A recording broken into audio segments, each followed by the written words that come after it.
Fans of Liv Morgan and Rhea Ripley are going to absolutely hate this. And in this video, I'm going to tell you exactly what that is, why you're not going to like it, and why I think it's wrong. Because Liv Morgan and Rhea Ripley, they are fresh off of their most recent match. Bad Blood. It was a very controversial match, I will say that. It was a very controversial finish, I will say that. A storyline in which has dominated WWE television for most of this year. Coming out of WrestleMania, you know and I know it, Liv Morgan, she accidentally injured Rhea Ripley. Rhea had to vacate the Women's World title. They needed a new star. They chose Liv Morgan. Liv Morgan has been on absolute fire, doing some of the best character work of her entire career thus far. They had their first match, SummerSlam. It was a good one. Dirty Dom turned on Rhea and aligned himself with Liv Morgan, making Liv one of the hottest heels in the entire industry.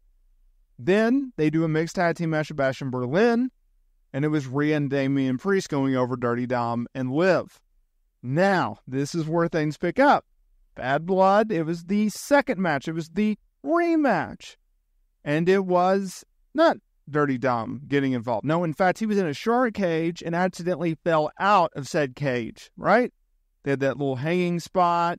He was hanging by his ankle. Rhea had grabbed a kendo stick, gave him a good few whacks, right, with the kendo stick. Wow, that's going to be taken out of context. So then people are like, okay, all right, it's going to be Rhea's time. She's going to win the women's title. Everything's going to be good. And then all of a sudden, wackiness happened. We had Raquel Rodriguez, who has not been seen since February due to her skin condition flaring up and her taking time off to deal with it. She attacked Rhea. Now, original plans, according to Fightful Select, was, okay, the referee and officials, they were checking on Dirty Dom.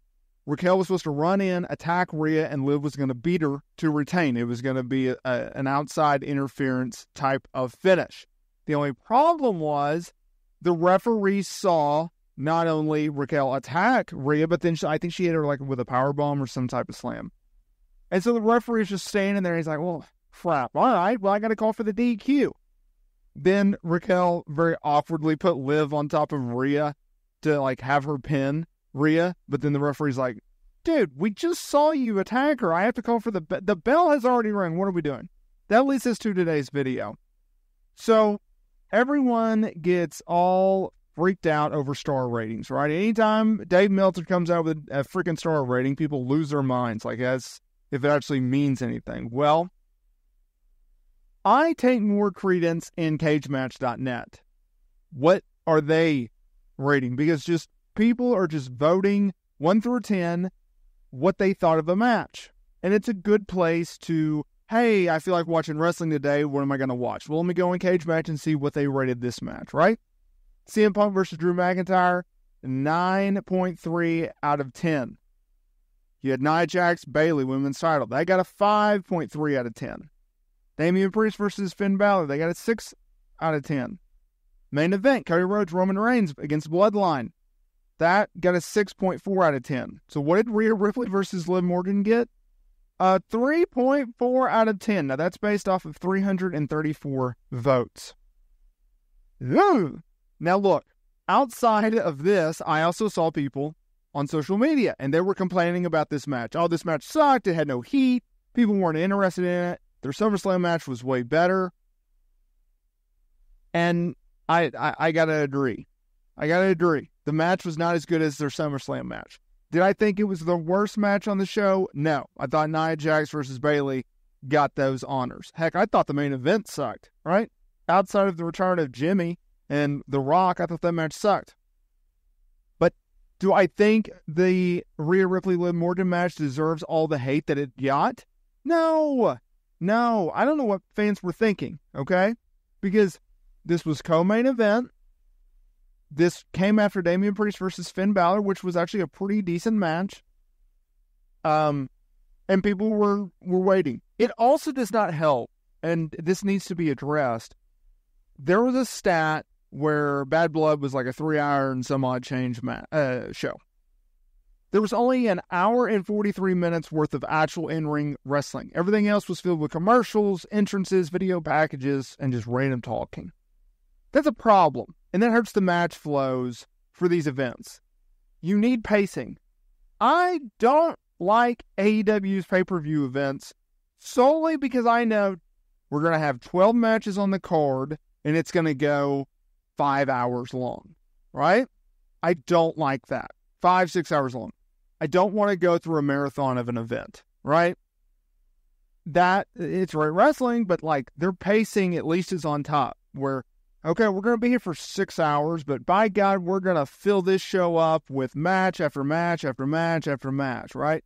You got enough time to run, get you something to drink, something to eat, bathroom break, and then by the time you're back, the bell is ringing. WWE events, not so much.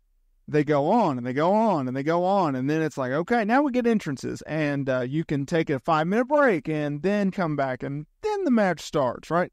It sucks. That did not help Rhea Ripley, Liv Morgan. So fans criticizing them for this match, you're wrong. You're wrong. Was it the greatest match on the show? No. Was it the worst match on the show? No. It was just there. I talked about for weeks how I wanted them to go with a trilogy-esque type flow to this feud. Right? I wanted them to do SummerSlam, I wanted them to do Bad Blood, and then I wanted them to do the ultimate payoff. Now, I thought Rhea was going to win the title of Bad Blood. I was wrong. That's fine. Do I think she will win it in the end? Yes. Do I think Liv Morgan has done a very good job as champion? Yes. Rhea Ripley has done a fantastic job in her role. I like the Raquel Rodriguez element. It was a swerve that I didn't see. You didn't see. It's a different element to the feud now. It brings a little different dynamic to it. It extends the program in a meaningful way, right? And it gets Raquel back on TV. Now, to be honest, she's not the most over right now. She was not the most over earlier this year. She does lack a connection problem. Now, in NXT, she was a heel. God, she fit better as a heel. On the main roster, we've seen her as a babyface. I don't think she connects as a babyface. Her story, yes, is likable, and it is something in which people want to see her succeed because that the skin disease, or skin condition, I should say, is horrific, and I wouldn't wish that on anyone. I feel really, really bad for her. But she's got to be able to connect with the fan base. By bringing her in as a heel heavy, a heel bodyguard, I think that's a perfect way to do it. And I think she's going to benefit from being aligned with Liv Morgan and Rhea Ripley, two of their biggest stars. I think they're going to be okay. And as long as WWE continues to book Liv and Rhea the way in which they have been, I think they're going to be A-okay. We'll see how everything plays out. But people just crapping on Liv Morgan versus Rhea Ripley, I'm sorry, but you're wrong. You're wrong. We'll see what they can do in the trilogy bout.